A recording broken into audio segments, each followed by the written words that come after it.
Welcome everybody. Thank you for coming to Sarah's Shower, and thank you for thank you for listening to my 1.5 hour Dvar Torah, which I prepared for you this morning. I want to say a special thank you to Rob and Azra for opening up her beautiful home for us, and to all the other hostesses who really made this beautiful affair.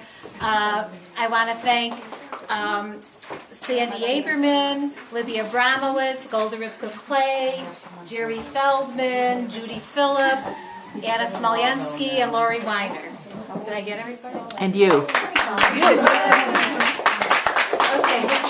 So I thought of 3 reasons why today is a really auspicious day for a shower. Can anyone think of one reason? Rosh Chodesh. Rosh Chodesh, very good. And I didn't tell her ahead of time. So today is Rosh Chodesh, and it's a special holiday for women because we did not participate in the Golden Calf, the Egel HaZahav. And we also, like the moon, we go through our cycles. It's very fitting that the Jews follow the lunar cycle because unlike the sun, which is fixed and it's the same strength all the time, the moon goes through cycles. So you see the beginning of the cycle, there's just a sliver like this, and it's on the right side of the moon, and that's like a Zayin. It kind of looks like a Zayin, which stands for Zohar, like in Hebrew script, like to shine. And then as the month progresses, it gets into a full moon, which is about the middle of the month. And then the end of the month, it's a sliver on the other side, which is like a Gimel, which stands for Gomer, finish. So if you ever want to look at the moon, you'll now know whether it's the beginning, middle, or end of the Hebrew month. So now, the reason why it's fitting that we follow the lunar cycle is it waxes and wanes, like I was saying. And the Jews also, we always look forward, no matter how, through bad times or good, we look forward to a new beginning. If we fail, we try again. We're just inherent optimists. So this year is a leap year, so we're starting Adar Bet. So we have the Simcha of Purim to look forward to in 2 weeks. And in 18 days, we have another Simcha, the marriage of Sarah and Yehuda.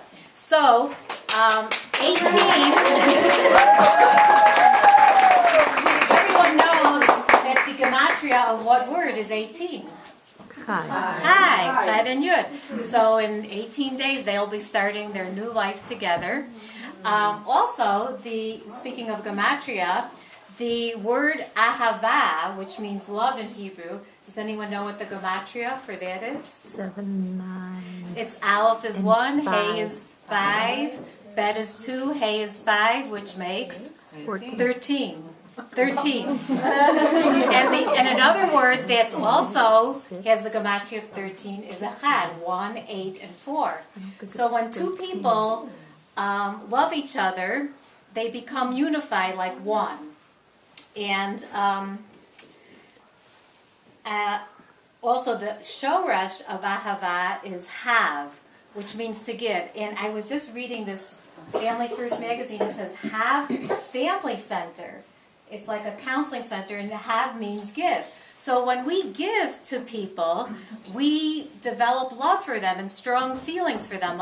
Like a mother, a parent who gives to her child or infant, she's constantly giving, and she's loving that child no matter how many dirty diapers and how many times they spit up. And typically parents love their children more than the children love their parents. One of my teachers said that when she would get angry at her husband, she would make his favorite chocolate cake for him.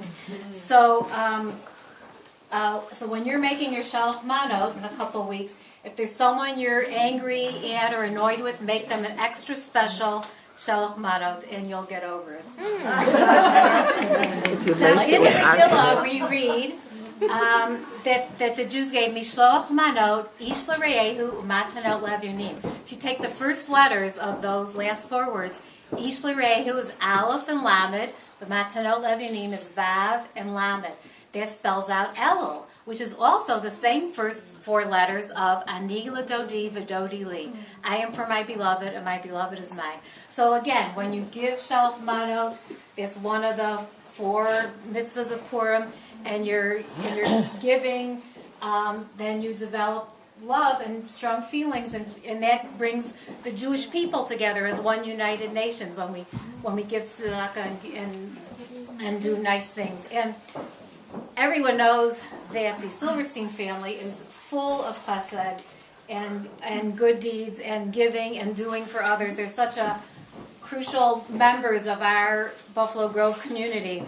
And it's no wonder that Sarah, for years she prepared extensive Shabbat Kiddushes at Chabad, and she's going into the nursing profession, which is very fitting. She has such great middos, such a warm, wonderful person. So the second reason that this is an auspicious day for a shower is that yesterday was Shabbat Shekalim, and that's one of the two special Shabbats before Purim. We're going to do Shabbat Zachor, and then there's two more special Shabbats before Pesach. So we have those to also to look forward to. Those are Paran HaChodesh.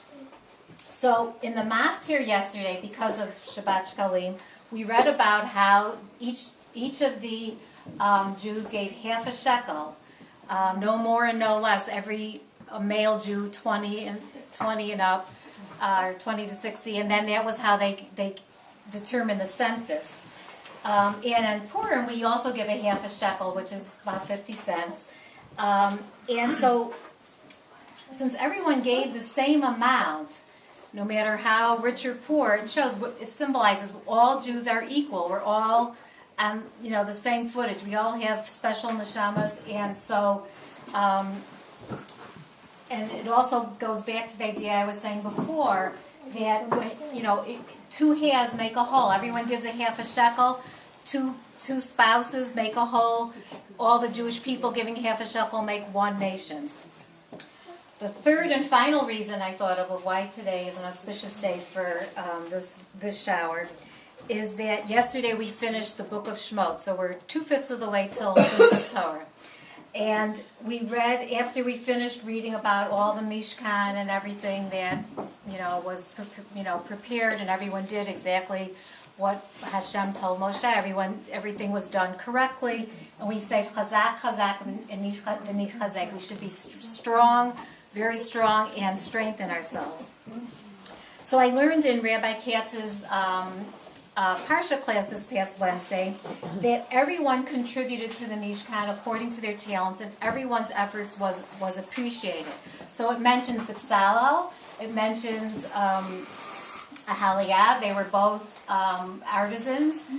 Even Betzalel was from the tribe of Yehuda, which was a very esteemed tribe, whereas Ahaliab was from the Shevet of Dan, which was not so prestigious, but they were both appreciated for what they contributed, and also in the parsha yesterday it talked about how the roof of the Mishkan was finished before the walls, which is a little bit unusual. And it turns out in a previous parsha it talked about the women, the tavu et ha'izim. They were weaving the goats, and they said that these women had special talents, that they could weave the hair of the goats into tapestries for the roof while the hair was still on the goats, so it was a very good quality tapestry. And they were so industrious, they finished quickly before the walls were done. So the Chabad Rebbe explained that to avoid suffering to these goats, they cut off the tapestries, and then to prevent Sar Balei Chaim, and so then they had the roofs ready before the walls. Now another contribution by the woman was they donated their copper mirrors for the cure, which was the basin that the Kohanim and the Levim used to wash their hands and their feet. And you might think that mirrors, that wouldn't be very suitable for the Mishkan, which was a very holy thing. And here, mirrors, that would be like the symbol of vanity and materialism. But no, Hashem Daka particularly wanted these mirrors because these were the mirrors that the Jewish woman used during the 210 years of slavery in Egypt to entice their husbands. When they came home, they were exhausted and depressed, and they enticed them because they wanted to have children to continue the Jewish people. And so they transformed these vanity mirrors into very holy spiritual things for a godly purpose. And all the other kalim, the vessels and things that were made in the Mishkan, they were very particular. How long it should be, what the size was, how to put it together. But for the cure, it doesn't say. It just doesn't say how big it is. Can anyone guess why there's no size given? Because God wanted all the mirrors used, any mirrors that were there. So depending on how many mirrors came, He wanted everyone to contribute their mirrors, because it was so special. Now our Jewish home is called, we consider it a Mishkan Ma'at. It's like a small Mishkan, like our table is like our altar. And so, and normally, typically the woman creates the atmosphere in the home, and the Jewish atmosphere, which the Mishkan was, the purpose was for that God Shekhinah would dwell among us, and we also want our homes to be godly and spiritual. So, Sarah, we hope that soon you'll be opening up a lot of beautiful and functional kalim for your home. And our bracha for you, where's Sarah? She's over here. Oh, here. Our bracha for you is that you and Yehuda should build a Beit Naaman B'Yisrael and take advantage of many opportunities to give to others and to give to each other, so that you have a long life of mitzvahs and good health and happiness and fulfillment. Amen. Amen. Now let the opening of the gifts begin.